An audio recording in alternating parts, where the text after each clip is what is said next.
I am now in Valencia, and this is the last remaining part of the wall that was once all surrounding Valencia when the Roman Empire was the ruler here in Spain, especially in Valencia area. This was the main entrance, and this is actually the remaining parts of the wall that surrounded the entire city.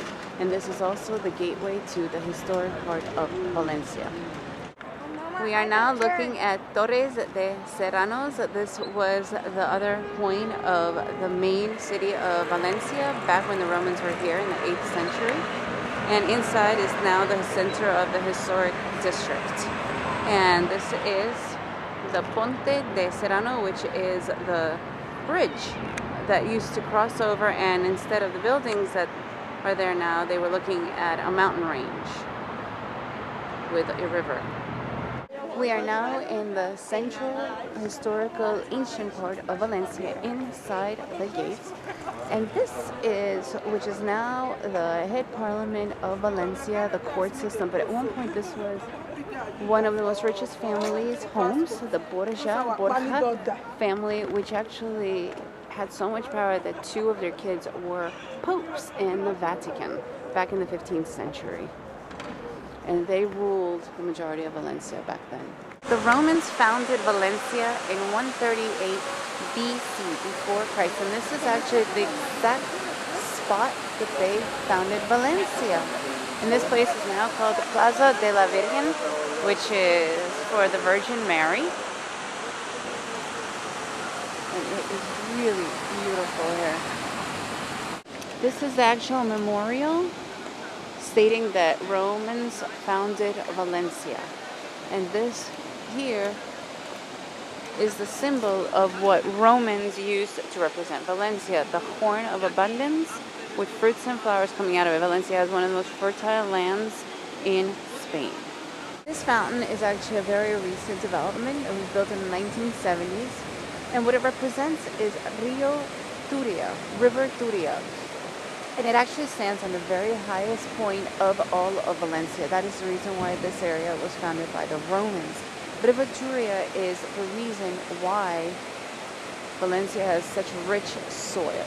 And the women represent the 8 channels that the Arabs made to divide the river up so that all the farmers back in the Arab times, which was for 8 centuries after the Roman Empire was here, back in the 11th century, 12th century, they divided up the channels so that all their farmers could get an even amount of water. This is the Cathedral of Valencia. This is where there used to be a mosque back in the 13th century when James I came. And this here is actually where he first came and prayed and said thank you after they have won the battle of Push back in 1237. 1238 is when Valencia was taken over by James I. So this museum is where you could still see the Roman ruins from when the Romans were here. The Roman foundation of Valencia back from before Christ's time. And it's actually a museum, and this is the best way to preserve it. So when you enter it, the ruins, you could see it in the natural light. The museum is Le Almoina. Almoina. So this is the original entrance to the cathedral, and eventually it grew out as time went on, and you can see there's a corridor that leads to the bishop's palace where the bishop lives. This is where the Pope will visit and stay as well when visiting Valencia.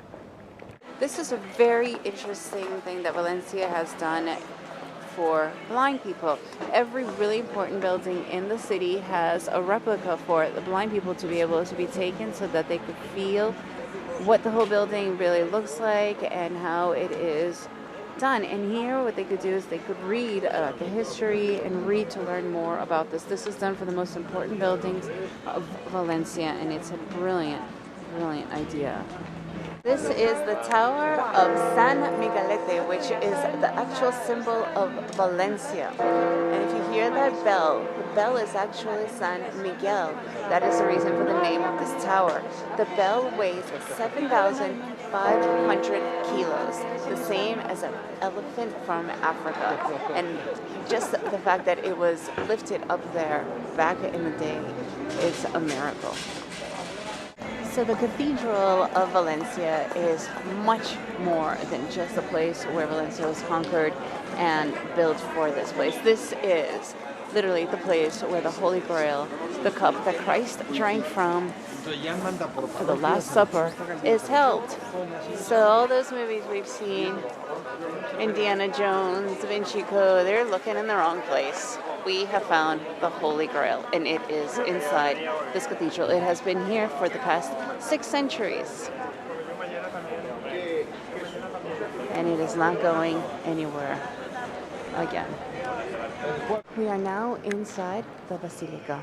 And you have to pay an entrance to get in. It's $3.50 for a child, €5 for the adult. And the cathedral is actually built in quite a few different styles. There's the Gothic, Baroque, Neoclassic, and the Renaissance style. And this right here is the very first Renaissance paintings that have ever been brought to Valencia in all of Spain. And on the top, these beautiful angels playing the harps is also in Renaissance style. Back in the 15th century, the Borgia family had the bishop here, and he went to Italy, where he first discovered Renaissance style from Spain, and that's what he brought it back to Valencia, and that's how Renaissance art entered Spain. So this is a very interesting Valencia tradition. In the cathedral, this is Virgin Mary with Jesus on her lap, and you can see there's flowers here. So tradition here for Valenciano women is to come when they are pregnant. They come inside the cathedral, and inside the cathedral they do 9 laps for good months, for every month, to have good luck in their pregnancy. And then at the end of the 9 times around, they leave flowers for Maria. We are standing in front of the most narrowest building in the world. At one point, it was a building that people lived in. Today, it is just a storage area, and it's 107 centimeters wide. And you couldn't put any stairs into it. When there was a family living here back in the 18th century, you had to use a ladder. And every time you wanted to go to another floor, you just put the ladder in to go up or down. We are now in the Plaza Redonda, the round plaza, and it is a building that is completely round. It was built in the 18th century, and from the time of inception, what surrounds it are places where you come and buy things for sewing. And to this day, this is where you come to buy for your sewing needs, whatever it is. We are now coming up to the Central Market of Valencia. It is actually the largest central market of its kind in all of Europe. It mainly sells fruit, veggies, meats, fish, seafoods.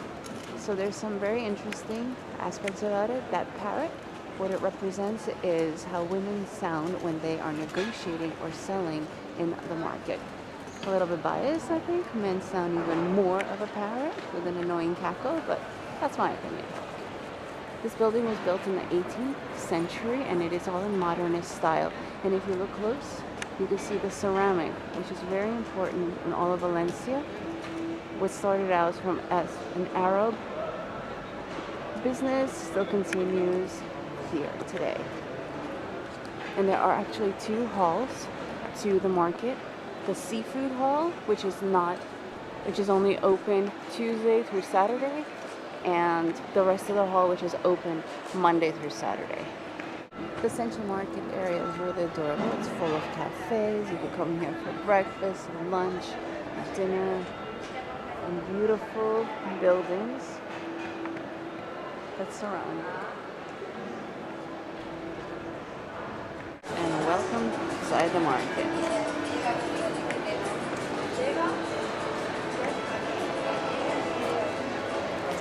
Not only do Spaniards eat the most amount of seafood after Japan, they eat the most amount of meat. And jamón serrano, which is this ham, is one of the most popular and the traditional Spanish dishes along with seafood. It was built in the 20th century, and actually this year, 2015, is the 100-year anniversary as the first brick was placed on the ground. It's an interesting story. There was 1,000 tiny little stands back in 1914 when it originally started, and they had nothing. It was completely wide open, it was freezing, wet, whatever, hot, so they decided to take the money and start to build. It took 15 years to build this market. It was 1,000 owners, and eventually the 1,000 owners sold off their parts, and now there are only 214 owners left, but 400 stands. It is an extraordinarily strict rules here to have everything clean, adequate. It has to oblige by the Junta Directiva, which is the commission, otherwise you cannot be part of this market. This was the original size of the stands back in 1914, right here, this teeny tiny little stand.